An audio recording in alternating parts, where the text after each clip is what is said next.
We provide you the platform to turn your dreams into reality. Give wings to your aspirations with KR Mangalam University.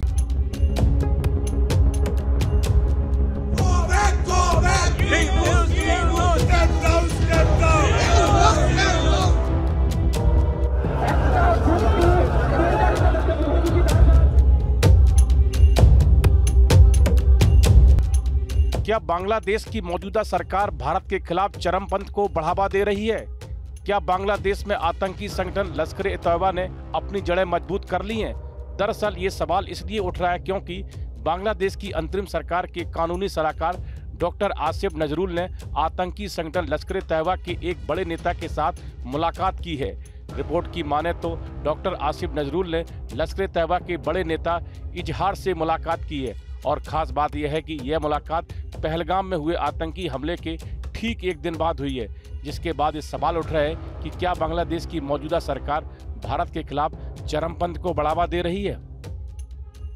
इस मुलाकात के बाद लगभग साफ हो गया है कि मोहम्मद यूनुस के शासन में आने के बाद अब लश्कर-ए-तैयबा ने बांग्लादेश में अपना विस्तार करना शुरू कर दिया है। इस आतंकी संगठन ने वहां के कट्टरपंथी युवाओं को जिहाद के नाम पर जोड़ना शुरू कर दिया है। लश्कर-ए-तैयबा ने बांग्लादेश में प्रचार करना भी तेजी से शुरू कर दिया है, जिसका मतलब है कि भारत के खिलाफ दूसरा फ्रंट खुल सकता है। अब बांग्लादेश भी पाकिस्तान के नक्शे कदम पर चलते हुए भारत के खिलाफ आतंकी वारदातों को अंजाम दे सकता है। इसके अलावा चरमपंथी विचारधारा से जुड़ी पार्टी जमात-ए-इस्लामी पर प्रतिबंध हटाने के अंतरिम सरकार के फैसले ने भी चौंका दिया है। इस कदम को कट्टरपंथियों का बढ़ते प्रभाव के रूप में देखा जा रहा है। बांग्लादेश की अंतरिम सरकार की इस हरकत से भारत के साथ उसके संबंध और तनावपूर्ण हो सकते हैं। रिपोर्ट के मुताबिक कट्टरपंथी समूहों और बांग्लादेश की अंतरिम सरकार के बीच नजदीकियां बढ़ रही है। बताया जा रहा है कि लश्कर-ए-तैयबा का आतंकवादी इजहार पहले भी बांग्लादेश की धरती से आतंकी साजिशें रचता रहा है। उसने 2009 में ढाका में भारतीय उच्चायोग पर हमले की योजना बनाई थी, जो नाकाम हो गई थी। इजहार के हिफाजत-ए-इस्लाम से गहरे संबंध हैं। हिफाजत-ए-इस्लाम एक देवबंदी इस्लामी समूह है जो 2010 में बांग्लादेश में बना था। इजहार पर बांग्लादेश में 25 से ज़्यादा आतंकवाद के आरोप हैं। 2009 से ही बांग्लादेश की सुरक्षा एजेंसियां उस पर नज़र रख रही हैं। इस मुलाकात को लेकर गहरी चिंता जताई जा रही है। अगर ये आरोप सही हैं तो यह क्षेत्रीय सुरक्षा के लिए बड़ा खतरा हो सकता है। फिलहाल जांच चल रही है और जल्द ही सच्चाई सामने आने की उम्मीद है। दरअसल भारत के साथ तनावपूर्ण संबंधों के बीच बांग्लादेश पाकिस्तान के प्रति अपने रिश्तों को बेहतर बनाता दिख रहा है। 15 साल के अंतराल के बाद पाकिस्तान और बांग्लादेश के विदेश सचिवों की हाल ही में ढाका में मुलाकात की गई, जो क्षेत्रीय गठबंधन में संभावित बदलाव का संकेत है।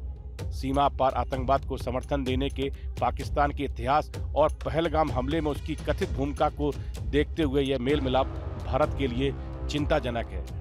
ढाका और इस्लामाबाद के बीच बढ़ती मित्रता भारत के लिए खतरा साबित हो सकती है।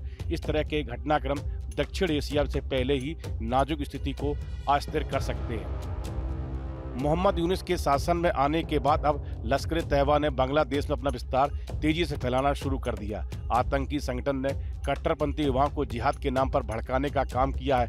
लश्कर-ए-तैयबा की बांग्लादेश में मौजूदगी भारत के लिए रणनीतिक चुनौती है, क्योंकि इससे पूर्वोत्तर भारत में आतंकवादी गतिविधियों को बल मिल सकता है। बांग्लादेश के रास्ते पूर्वोत्तर भारत में पाकिस्तान हथियारों और मादक पदार्थों की तस्करी कर सकता है। इसके अलावा आतंकी हमलों की योजनाएं भी तैयार की जा सकती हैं। इस वीडियो में फिलहाल इतना ही। आप बने रहिए न्यूज नेशन के डिजिटल प्लेटफॉर्म के साथ।